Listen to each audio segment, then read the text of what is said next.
Now to the first in a special series where ABC Canberra is taking a closer look at some of your suburbs.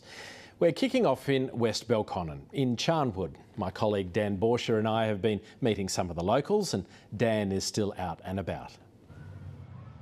You're McRae, good evening. Well, tonight and today we've been meeting with so many residents here, a way of reconnecting after 2020 stopped us from coming together, meeting and talking about the future.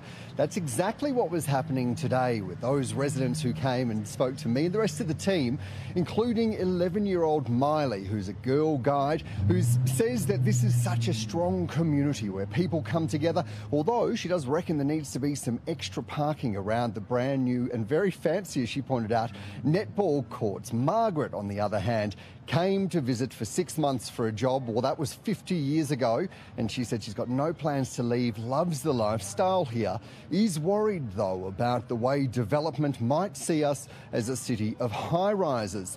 On the other hand, Naomi says we need more support and a focus on mental health support. And Julie, who works and does a lot of work with the PCYC, says that she's so proud of this community. So, Craig, while you get the sense that this area needs a little bit more love and attention from the government, perhaps a bit of a spruce, there is such an overwhelming sense of love and pride for the place these people call home.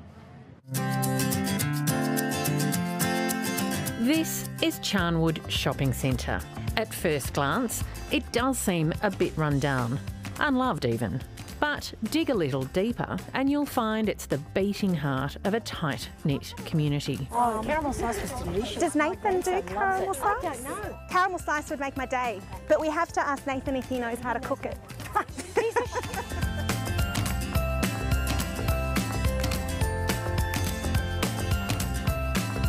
I was only here 2 weeks, and one of our local customers, she challenged me to a bake-off. And so the following week we had a carrot cake bake-off. In search of a tree change, Nathan moved his family from Darwin to the ACT to start a new business. He says Charnwood chose him. First really place in Canberra I've connected with, and the locals have made me feel more than at home. Hi, good. This is what's going to keep me going after my walk. Perfect. How was your walk? It was lovely. He's not the only one who has found Charnwood irresistible. When Darina Feng first moved with her family from Melbourne, she was initially warned against a life in this West Belconnen suburb. I'm a bit too scared before, but found that I've been in here for Charnwood more than 10 years. I just so happy. But the reputation as a high crime area remains, and it's reflected in part by house prices. Charnwood's median house price is $510,000. Just next door in Dunlop, it jumps to $645,000. In Fraser, it's more than $730,000, and then just a couple of suburbs away in Flory, it jumps to more than $780,000. Charnwood's unofficial mayor wants to change perceptions of his suburb and says improvements to the shopping centre could be just the beginning. What we have to put up with, humps and dumps, all caused by the roots of the trees. People have been tripping over. We've asked the politicians for the last 3 elections, promised everything, but we've had nothing. Poor access, broken footpaths and a lack of covered seating. These are problems that aren't unique to Charnwood and affect other suburbs too. But the impact is felt particularly hard by this area's elderly residents. We have a diverse population, but we also have a really special area of our population who are the aged and frail and are often managing complex medical conditions. Many have mobility issues, and sometimes even walking to the local pharmacy is difficult. So Samantha and her team go to them. So home deliveries, we do medication checks with them and make sure they understand how they're taking their medicines. Sometimes we'll send our clinical consultant to their home. Sometimes we change light bulbs when we're there. You don't have to look too far to see this strong community spirit reflected in other ways. Do you want to pop that in? Yeah, that looks good. Ali and her wife Erica have set up a community food pantry. They felt a call to action after a local man asked them for something to eat one day. At that moment when we walked away that I thought, you know, nobody should ever have to go hungry, ever. And they agree Charnwood Shopping Centre has a lot more to offer than meets the eye. It's got a beautiful heart, but don't judge the exterior. It can be a bit rough around the edges, but the people inside those shops are just beautiful. They are the heart and soul of the community. Beautiful characters living a life full of community spirit, looking after one another and welcoming in others willing to do the same. Sarah Porter, ABC News, Canberra. And you got to meet some of the personalities here. Well, Molly Roden is another of those. She's a director at the Coimbra Cottage Early Learning Centre, and from there she's really integrated diversity as the normal of telling stories about First Nations culture from this region and across the country, about putting a highlight on differences being a value add of LGBTIQ, of all types of diversity, and really entrenching that in the way that learning happens. Well, I was lucky enough to have a visit today to have a chat with Molly as well and see the great work that her and the team are doing there. I spoke to her earlier and I began by asking what drives her and why she does what she does. Apart from the fact that it is part of our national curriculum to embed Indigenous perspectives and teach children about diversity, personally it's really important to me as a consultant and a teacher and an advocate for children and for community rights to create a more socially just community in future. What do you see as the impact with the children?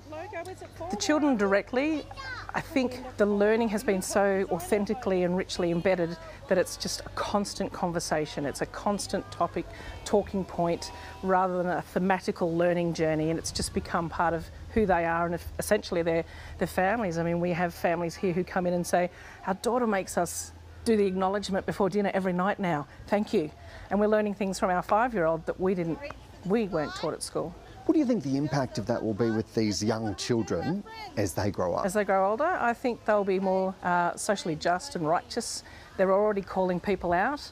They do it in the community at the front gate when they're coming in and out of Coimbra Cottage. They might say, slow down, we deserve healthy bodies, slow down, you're going too fast, to all sorts of topics. They just know and have this growing and deep understanding of right and wrong and just, and that they have a part to play in that journey of correcting things. Must make you proud. Super proud, super proud. Yeah, there's plenty of stories to tell. There really is. When we talk about stories, the impact in community, have you seen one from here, the conversations you're having with children? Has that resonated here in Charnwood? Sometimes we wander up to the local Woolworths and the children are spotted straight away from their logo and their uniforms, and they start connecting, like, are you coming up to buy your bush tucker? Is it Bush Tucker Day today at Coimbra? And the community here know what the children are learning because they've become part of our local community and vice versa. As a nation, we find some of these conversations really difficult to have. You're doing it here. What's the advice to the rest of us? Be brave, and be brave. Just don't give up. Because, anyone that has a child will know there's persistence, there's the why, and embrace the why rather than going, oh, it's another why question. Why and I wonder are the best statements we can make. I wonder why this is happening this way. I wonder. Molly, you've left me not with any wonder. Thank you. You're welcome. Thank you. Well, be brave, Craig. That's the message from Molly Roden there. One that's being taught to those young people, those children, and you have to think that'll help to inform conversations in the years and decades ahead. And the great work that they've been doing there, we had a chance to have a look at that today and meet so many interesting people here, the whole team, and we are so grateful. The community embracing us, inviting us in and having some pretty cracking yarns. And this is something that we're going to be continuing to do as we reconnect with all of the interesting diverse communities across the ACT after the unusual 2020 that we had. And to that end, we're going to be doing this at the Fisher Shops in Western Creek next month. I hope that you'll be able to join me and the team, come down and have a chat with us. For now though, Craig, Yarra, good night, back to you. And we'd love to hear about people doing great things in your area as well. You can let us know what's happening in your suburb by emailing yourstoriescanberra@abc.net.au.